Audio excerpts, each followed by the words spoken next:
What's going on, everyone? So yesterday, the Boston Celtics, with their win over the Oklahoma City Thunder, had officially clinched the number one seed after winning 60 games. They now have home court all the way through the playoffs, all the way through the NBA Finals, if they make it there. I'm curious to see what they do, because technically, all of their games the rest of the way, you got like Sacramento, you got Milwaukee, who they're sinking right now, and the Knicks, who they're pretty tough. They've been pretty good. But outside of that, you got the Portland Trail Blazers, the Charlotte Hornets, and the Washington Wizards. They could win all 6 of those games and end up having 66 wins and, feeling good going into the playoffs and having a historically great season. They're already setting all kinds of records, and they've been unbelievably good this season, right? They only have 16 losses this way. There's teams that don't even have 16 wins right now. And so the fact that the Boston Celtics have been so good, they could just say, hey, we're good. We got it clinched. Let's kind of pack it in until the playoffs, right? Kind of rest some guys here, especially guys like Porzingis. At this point, do you even look to play Porzingis? Because last thing you want is him getting injured. He hasn't been really a model of health, and you need him. He might be your second most important player on this Boston Celtics team. So do you kind of just rest guys? Or, maybe even if you don't rest guys, kind of cut guys' minutes down. Maybe just keep all the starters, just to keep them fresh, keep them ripe, keep them, the momentum building going into the playoffs, right? So that way, because if you sit them entirely, you do run the risk of them basically kind of losing that momentum, right? You got to kind of pick it back up. Maybe they drop a game early that you weren't expecting or you didn't want them to, right? They're going to get all kinds of rest. Especially if you basically rest them the last 6 games, right? Then you got the play-in games, right? So, technically you could rest them almost a month and have them fully rested and ripe and ready to go. But is that what's best for this team, right? Because this team, for the most part, is pretty young. They do have key pieces, but the question is, this team is so thin that if you lose a key guy, you could be in trouble come the playoffs, right? This team isn't 8, 9, 10 guys deep, right? Like, this team is really 6 guys deep, right? And you'll have the occasional guy pick it up or whatever, but I don't think that they're going to be looking heavily to their bench to, play heavy minutes and do major things. Like Pritchard, he has his moments here and there. Hauser has his moments here and there. Cornette, like, they have guys that, they'll have their moments here and there. But for the most part, it is primarily their starters and then Al Horford, right? So that's the thing. Like, I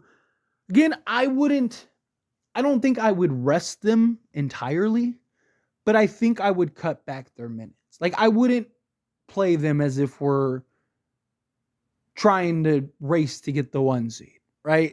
Like, if it was me, I would be playing them 20 to 25 minutes, have them all start the game, right? But when it's time to switch it up and add in your rotation pieces, right? Instead of, Hauser getting 20 minutes, all of a sudden he gets 27 minutes, right? Pritchard gets, 30 minutes, right? You get Svi and Cornette and get some Tillman action in there, right? Brissett, like, get these guys in there to kind of handle more of the workload, right? And if you win, great. If you don't, no big deal. Plus, I also think that could be good for your bench core, because that could get them some more confidence, get them some more reps, get them some more experience, get them some more action, to where when they do get the minutes come the playoffs, they're prime and ready to go. Your starters and Al Horford, I don't think you really have to worry about them. They're all experienced, right? All these guys, for the most part, have had huge success. They've all gone to the conference finals. Porzingis, but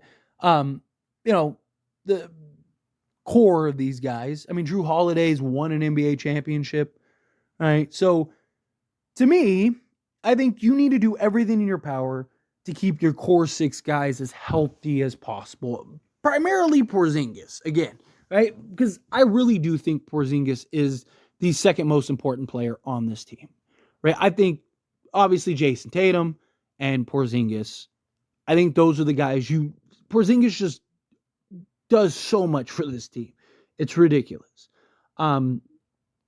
Now, once you get into the playoffs and you're there and you're happy and you're feeling good, do they actually have success? Like, can anybody beat the Boston Celtics? And I don't mean like, well, yeah, of course, the easy answer is yeah, of course, anybody can beat Boston, right?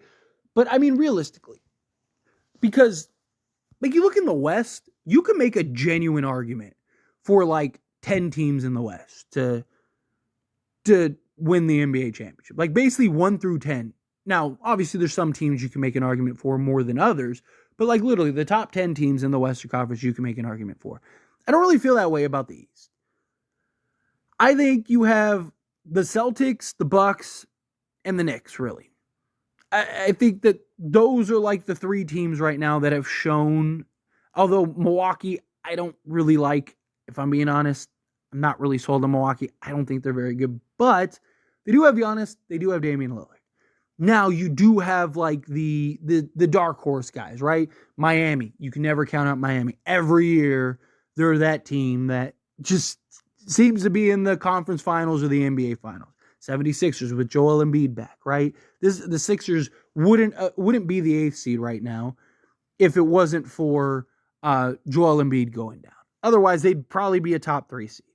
Right? So there's obviously those guys, but like which teams have the best opportunity?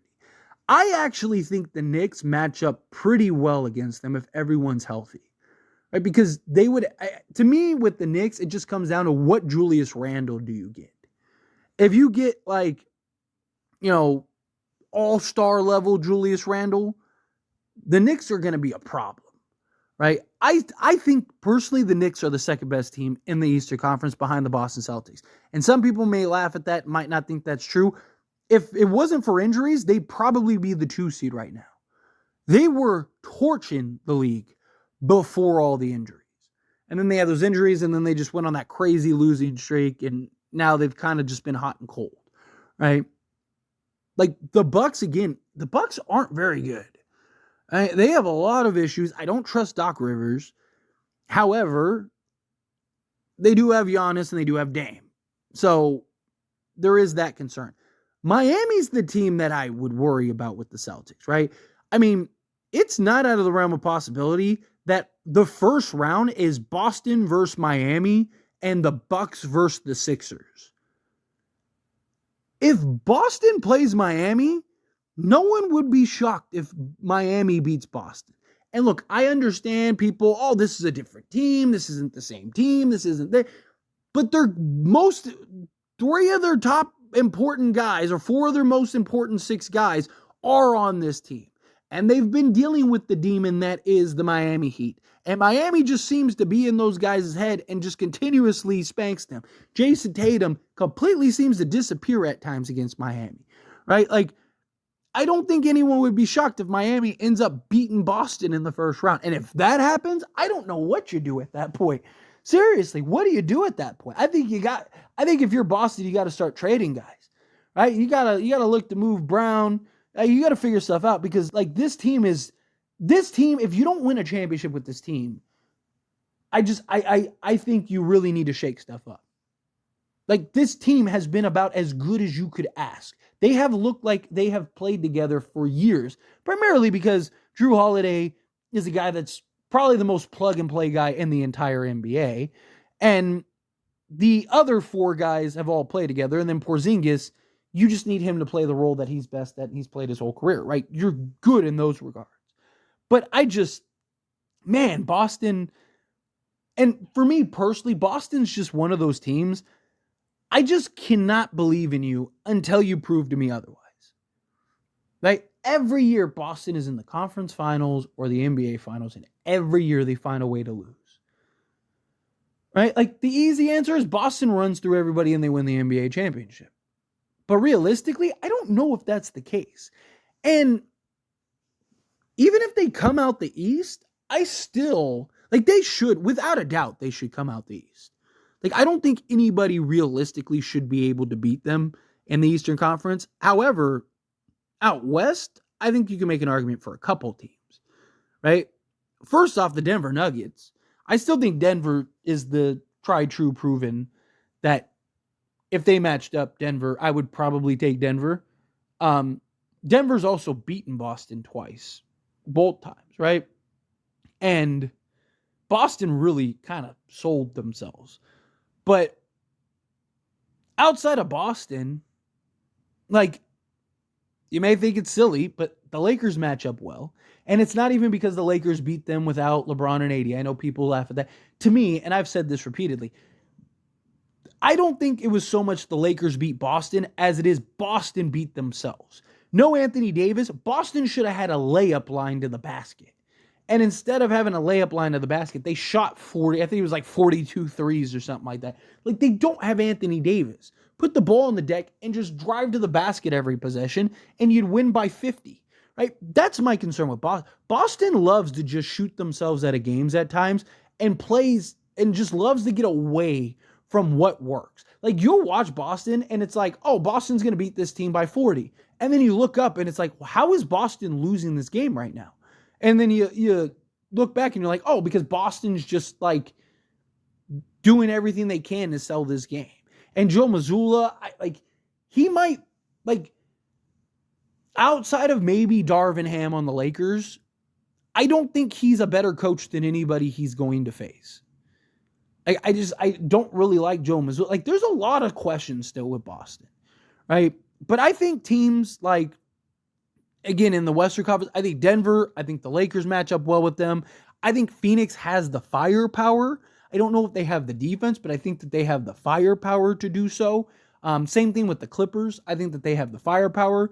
The Timberwolves could be an interesting matchup, but I don't know if they could keep up offensively and their lack of experience. But Denver, the Lakers, and the Suns, I think could potentially beat Boston out West. And then you're talking, I would say that I think you got to put the Heat in the conversation, the Knicks, and then your dark horses, in my opinion, would be the Sixers or the Bucks. But I think there's at least 5 teams that I personally wouldn't be shocked if they beat the Boston Celtics. But anyway, as always, this is a discussion. I pass the question on to you. Let me know your thoughts and opinions down in the comments below. What do you think? What are your thoughts on the Boston Celtics? How do you feel about Boston? Do you think that they get it done? Do you think they don't? How do you feel? Whatever your thoughts are. Love to hear it. Let me know down in the comments below. That being said, if you haven't liked this video, hit that like button. Helps me out a lot. That's when you enjoy these types of videos. Truly appreciate it. Not subscribe channel, hit that subscribe button. Turn on the bell notifications. Appreciate y'all. See you in the next one. Thank you.